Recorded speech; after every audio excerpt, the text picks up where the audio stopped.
Again, welcome to Insight Meditation Community of Charlotte. Please take a minute to look around the room. I always like to see who's here. I have a confession to make. I'm looking forward to getting back in person, you guys. The postage stamps are nice, but it's like little animated postage stamps, right? So hoping that we see each other soon, live and in person. So to our topics tonight, we have joy and tranquility, and we'll begin with joy, sometimes called rapture. Joy is the fourth factor in our group of the 7 awakening factors, and it's defined as intense happiness, an emotion of great delight caused by something exceptionally good or satisfying, a keen pleasure, elation. In meditation, these feelings of delight are nurtured by our practice of ethical behaviors, being a good person, by expressing loving kindness, taking care of each other, by practicing with curiosity and utilizing the strong energy that comes from a sustained and curious practice. So tonight we'll go into what Joseph Goldstein calls the spiral of liberation, or what we know as the factors of awakening. I really appreciate the term spiral of liberation. It brings to mind for me a hawk high in the sky, circling back, kind of passing through familiar terrain with varying degrees of knowledge and intensity, very awake and very aware. I feel like it represents the fact that we're building capacity with each repetition. We're gaining momentum and becoming more familiar with these factors that begin to show up in our lives as we practice. So my understanding of the aspects of awakening is they're not a ladder or a linear progression, but they're interdependent, they're interdynamic. These aspects that we, as we call them, are actually lived experiences. They're showing up with increasing regularity as we learn about and then experience the wisdom of the Dharma.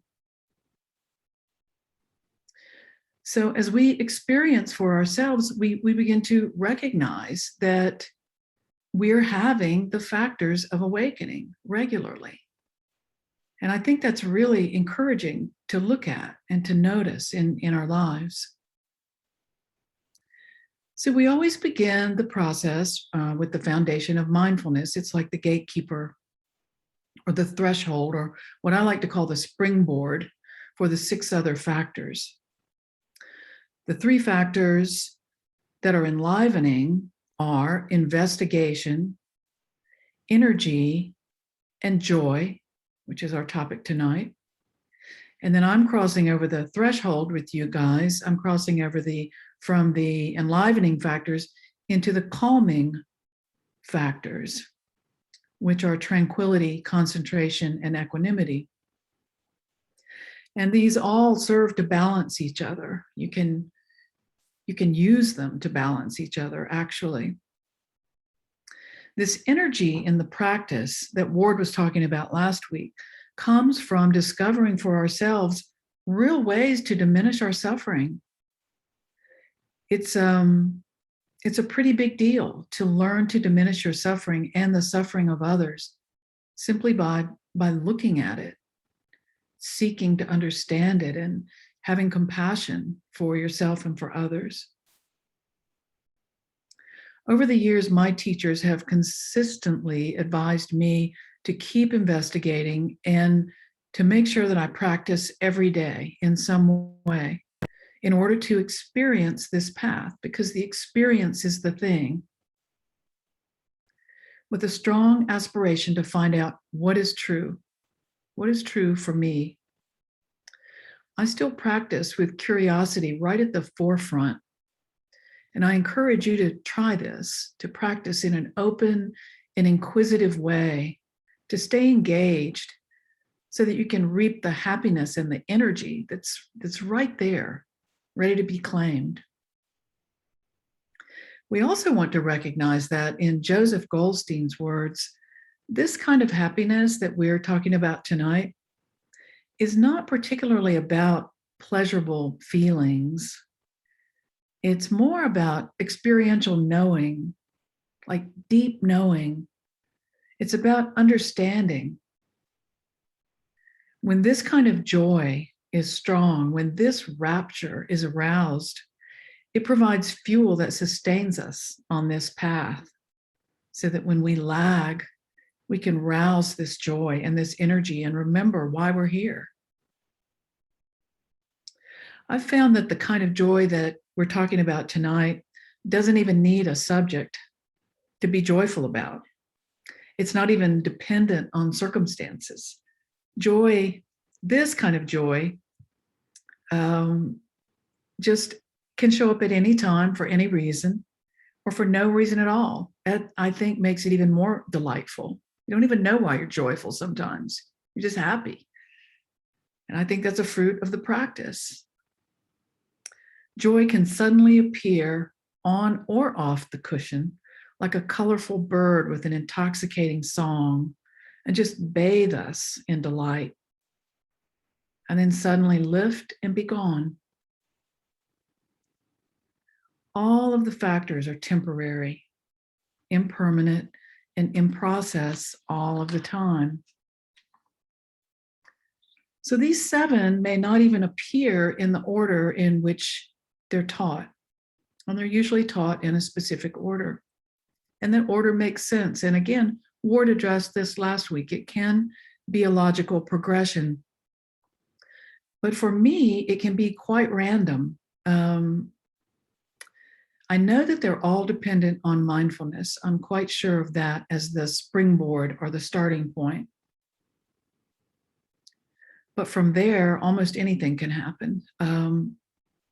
Joy and pure delight in aspiring to an ethical life with kind and clear-eyed friends. If you just look on the screen, you'll see them. All of us unbinding ourselves from suffering together is a fine reward in and of itself. What a great place to be involved in. What, to be doing this with your life, with your time. Have you ever noticed luminaries like the Dalai Lama, Nelson Mandela, or Desmond Tutu appearing to be in states of joy when they're being interviewed? I have. These folks display the kind of adeptness and advanced capacity that includes all the emotions without preference. They have nurtured, skillful, and healthy states so consistently that it's quite likely they're in a place where the poisons of greed and ill will and delusion have greatly subsided for them. And we can see the state that it leaves them in. They're smiling a lot of the time. Quite jolly, these guys. So the more we nurture our practice, let me back up. I don't want to leave this out. When we study the brains of these folks who have dedicated themselves to consistent contemplative practice, scientists can measure that the areas of the brain responsible for happiness, contentment, and joy actually grow larger over time. We literally increase our capacity for joy the more we practice with it and look for it and nurture it. So the more we nurture our practice, the more we allow ourselves to be with big emotions and big psychological states, intense states like rapture or profound tranquility. We have the bandwidth to hold that because we touch into it, we get used to it, we recognize it. And eventually we learn to shift in and out of these states with ease and without clinging. And this, to me, is one of the marks of a spiritually adept person. Someone that's right at home with where they are at any given moment, processing everything skillfully without judgment. This is definitely something that I aspire to. So, two important things here to note are that, one, these states have a hidden danger that we'll talk about, and two, they offer us refuge and are an antidote to the hindrances. So, when we're cultivating the wholesome states of joy and tranquility through our practice, whether we're aware of it or not, it is so easy for an attachment to form because we like them. They're preferable. They feel good. They're nice. And even though it feels wholesome, the teachings say nothing is to be clung to. Joseph Goldstein coaches us saying, understand that all of these delightful states are impermanent and they don't belong to anyone.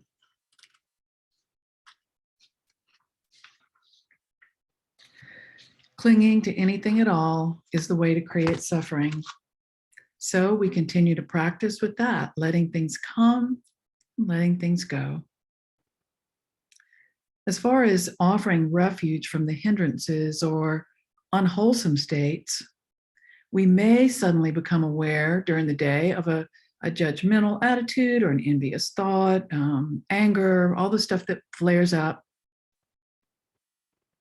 And we can pause. Again, thanks to mindfulness, that all-important critical piece, mindfulness. We see it flare up and we're able to pause. We can push the pause button. We recognize unskillful behavior. And before we say that ugly thing or honk the horn or have a really ugly thought, we can investigate. And without being critical of ourselves, we're just human, we're just trying, we simply work with the situation. We can now switch or choose to switch to a more wholesome state. We can at least try and wish the person well that just cut us off in traffic. We can at least try to lighten up and redirect our attention back to our own training, back to our own training in abandoning ill will or judgment. And this feels a little bit like reparenting. It's like growing yourself into your own maturity, giving yourself a chance to be your best self, your highest and best self, and surrounding yourself with people who are doing the same thing. The Majjhima Nikaya says, whatever a person frequently thinks about and ponders, that will be the inclination of their mind. So these are some ways that we cultivate the seeds of joy and tranquility every day on and off the cushion. And I think an important distinction here is that we're not manufacturing emotions. We're just observing and allowing and inclining the mind to the wholesome ones. We're noticing unwholesome thoughts without judgment. We're just going, I seem to think about that a lot. Just notice it, We're seeing clearly with insight. It's very interesting to be able to make these small discernments. It's one of the rewards of training the mind. So it's so easy to drop small seeds of joy throughout the day. Any moment has the possibility of joy, even the unlikely ones. For instance, recently, John and I both came down with a bad cold at the same time. And we were supposed to be on vacation, having a good time. We both felt pretty miserable. While we were meditating, I had a sudden question pop into my head, and it was, what if a sign of pending enlightenment was a stuffy nose combined with a lot of coughing? I know this is silly, but it temporarily delighted me. And it changed the whole trajectory of my mood. It shifted me from bearing with my misery to being with myself in a sort of creative and playful way, a kind way. It felt like, because I was investigating joy, that my mind was using playful thoughts as seeds for dropping joy. So, was I having a distracting thought? Maybe. Was it wholesome? Yeah. This helped me to reframe, and I saw my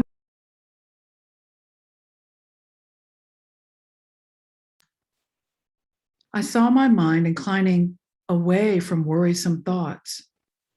I realized I was indulging my imagination, but I didn't care, because the bottom line was that I was able to allow my mind to spark some joy in an uncomfortable circumstance.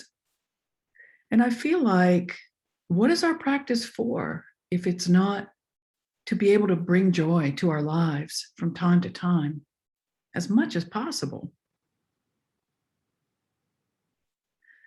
So the force of delusion is strong due to our conditioning, because most of us were not taught these Dharma truths when we were young. And because of that, many folks may never even consider that there is a path to the end of suffering. We in this room have access to the roadmap of practices that bring the direct experience of wisdom, purification, and concentration to our hearts and minds. We can unbind from suffering. Together, we cultivate noble qualities of heart, and this is great cause for mutual respect, for deep joy and tranquility of mind and heart. In the Samyutta Nikaya, it says, however the seed is planted, in that way the fruit is gathered. Good things come from doing good deeds, bad things from doing bad deeds. Let's go a little deeper into tranquility. As the joy and the high energy begins to subside, we might sense a lovely awareness of inherent goodness that feels like it's always already present. Our view may be one of seeing ourselves as breaking free from some of our challenging behaviors, and maybe see others as already having qualities that we once believed were missing. Here is when we might be able to slip into a steady and tranquil state, deeply calm and open. It often comes after a surge of joy. It's full of wakeful ease. Bhikkhu Analayo teaches in his book, Perspectives on Satipatthana, I'm paraphrasing this, when we give focused attention to calmness and tranquility, restlessness and worry dissipate, and they do not tend to manifest. The Stoic philosopher and Roman Emperor Marcus Aurelius taught, it is in your power to withdraw yourself whenever you desire. Perfect tranquility consists in the good ordering of the mind, a realm of your own making. Tranquility has an open, calm, aware, spacious quality. There's a predominant sense of having released and relaxed. Words are hard to describe this experience, but if you have a regular practice, you already know that this is on the menu for you. In closing, I know that these types of joy and tranquility can be found in, but do not belong to the material world. The truth is that they reside in the inner territories of our own hearts. We can visit them there whenever we want. Thanks for your attention tonight. And I hope this is helpful to you in your practice.